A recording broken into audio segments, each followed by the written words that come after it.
If you've never heard of Mapo Tofu, let me blow your mind wide open. Today we're making Mapo Tofu, and it's the Chinese tofu recipe you've never heard of. It is so savory and it's spicy, usually made with ground pork or beef and tofu, but since we're vegan around here, we're gonna make it 100% plant-based and 110% delicious. It is so good, you guys. Only takes 30 minutes to make, a great dinner option for people who want to eat high protein because it's got 35 grams of protein per serving. So next time you're craving Chinese takeout, you can just make this instead and call it a day. Okay, sounds very steamy. Let's get right into it. Okay, so you're probably wondering, how the heck do you replicate pork or beef in a vegan recipe? Well, I'm so glad that you asked. We're gonna be using good old reliable, trusty TVP, textured vegetable protein. It's partially defatted soybean flour, then it's rehydrated into these little crispy morsels, and then you just rehydrate it yourself with hot water, and then boom, you got vegan meat crumbles that you can do whatever you want with. They're very neutral flavored, and you can just mix all sorts of flavors in them and then they'll taste like that stuff, which is what we're gonna do. So I've got like a heaping half cup of TVP here. We're just gonna put it into a bigger bowl, add some hot boiling water on top of it, and let it rehydrate for about 5 minutes. While it's doing its thing, we have a couple quick things to prep to mix into the TVP, such as ginger. We're gonna need about 1 good tablespoon of minced ginger. I'm just gonna use my microplane. Finally, mince this up, and we're gonna do the exact same thing with some garlic. I've got 5 honky cloves here.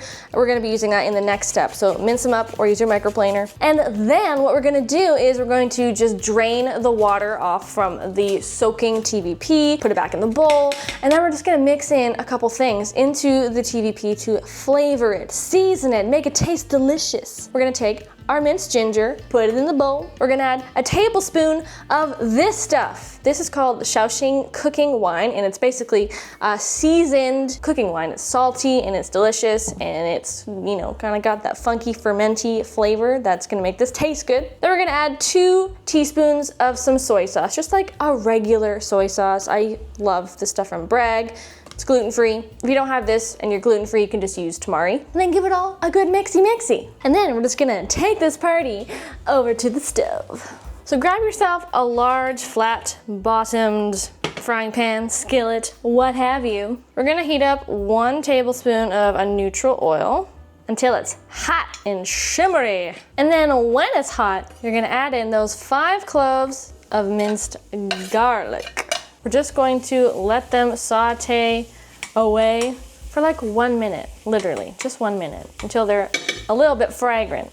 Once the minute is up, we're gonna add in our beef mixture and some of this stuff here. This is fermented bean paste. It's made out of broad beans and soybeans, and you can buy it spicy, you can buy it not spicy. Traditionally, this recipe calls for the spicy paste, but because I couldn't find it, we're just using the regular, non-spicy stuff. We're gonna add 2 tablespoons. The bean paste is really important in this dish because it adds this like super savory, sort of fermented flavor that is just like the star of this meal. So don't skip it. And again, if you can't find the spicy stuff, which I believe is called doubanjiang, just look for like a Taiwanese version of it that just says bean paste.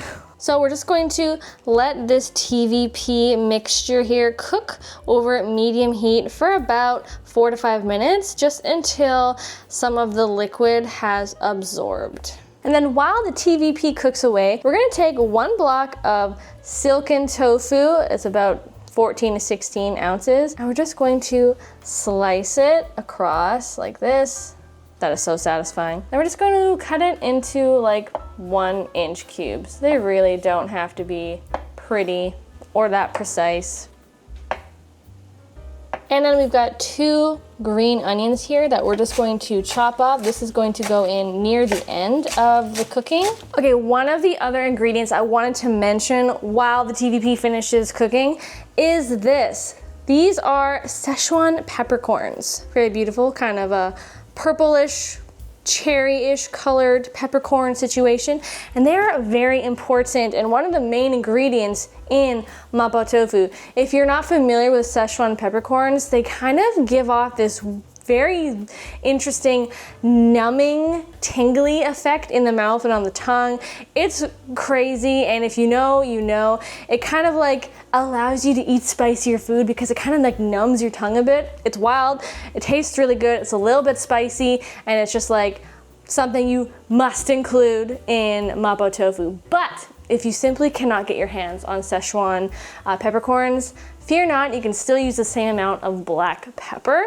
It'll taste a little bit different, and the meal might actually end up tasting a little bit spicier with regular black peppercorns, but it's still gonna taste so good. So if you can get your hands on some Szechuan peppercorns, grind them up and use them in this recipe, it's so good. Speaking of which, it's time to add them. So I've got 2 teaspoons of Szechuan peppercorns, half a teaspoon of Chinese 5-spice, a teaspoon of vegan chicken bouillon powder, and 2 teaspoons of coconut sugar. So we've got a good mix of salty, spicy, savory goodness here. We're just gonna add that right into the TVP meat mixture. Give it a good little mixy, little tossy, as we do. Ooh.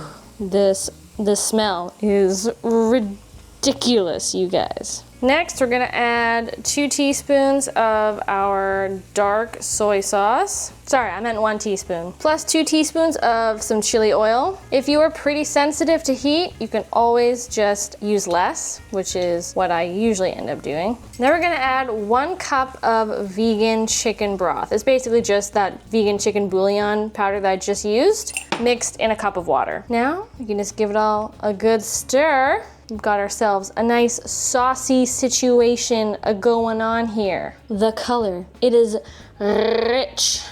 Okay, we're just going to literally let this come up to a rapid simmer, which will only take a couple minutes. We're just gonna add our chopped block of tofu. Now, what we wanna do is not just like throw it in there aggressively. I mean, I'm all for some, quick, chaotic, aggressive cooking. Love that. But we need to be gentle because silken tofu or soft tofu is quite fragile. We just don't want it to like completely fall apart the moment, we start doing stuff to it. So we're just going to carefully and lovingly, gently placing the tofu right on top of the sauce. And then we're just going to gently, very gently fold some of the sauce. Kind of, if you have a spoon, I'd probably recommend use a spoon instead of a little flat spatula, but you get the idea. Just kind of toss it, gently fold the tofu in. And you know what I just realized I didn't do that you should do before you add the tofu, just to kind of, prevent further breakage, is to add a quick little cornstarch slurry. But it's fine, no big deal, you guys, literally no big deal. So a tablespoon of water and tablespoon of cornstarch. Give it a little mix till you have a slurry-ish situation. And we're just gonna pour it over as we do. This is gonna help to thicken the sauce. It'll thicken as we coat the tofu, keeping the heat at a medium heat, so it's still very hot. And basically, once the tofu is coated and we've given the slurry a chance to kind of thicken things up a bit, all we're gonna do is just let her be. Let her sit, let the tofu just heat through for like 2 minutes. That's it, done. Well, almost. I mean, can we just for a moment, just appreciate the glory that is this. The color, it's rich. Like, it looks spicy, and that's because it is. And oh boy, the smells that are in my kitchen are just pungent and aromatic. Now, you're gonna turn off the heat, and then this ingredient is optional, but highly recommended because it's delicious. There's no arguing with toasted sesame oil, okay? You can just add like, literally just a little bloop, like a teaspoon. That's literally it. It just adds nutty, smoky toastiness that is the best. Then we're gonna toss our green onions in, give it the most gentle of caresses, just to kind of fold in that sesame oil, just a little bit. Get those green onions in there. Try not to destroy your tofu. And that's it. She's done. She's freaking done. Get her off the heat. Let her chill for like a second. Get yourself a plate and some rice. Yes, I did have some rice steaming in my little steamer here. Isn't it so cute? And bless yourself with some of this Mapo Tofu. Whew, top it off with some extra green onion. Ooh, you guys have got yourself a winner. A total jiggly, saucy, spicy, comforting winner. Ooh, that's strong. Yeah, I can smell the spice. I can smell the chili oil and the Szechuan peppercorns. Okay, we are about to do this thing. That is counter-slapping good. Ooh, takes a second, but wow, the chili oil, it gets you. But if you got yourself a good quality chili oil, it is such a good burn. And if you know what I mean, you know. If you love this recipe, if you love Steamy Vegan, make sure you're subscribed because I do recipes like this all the time and meal preps and other fun stuff. Let's be internet friends, join the community, and I'll see you in another video real soon. Ta-ta!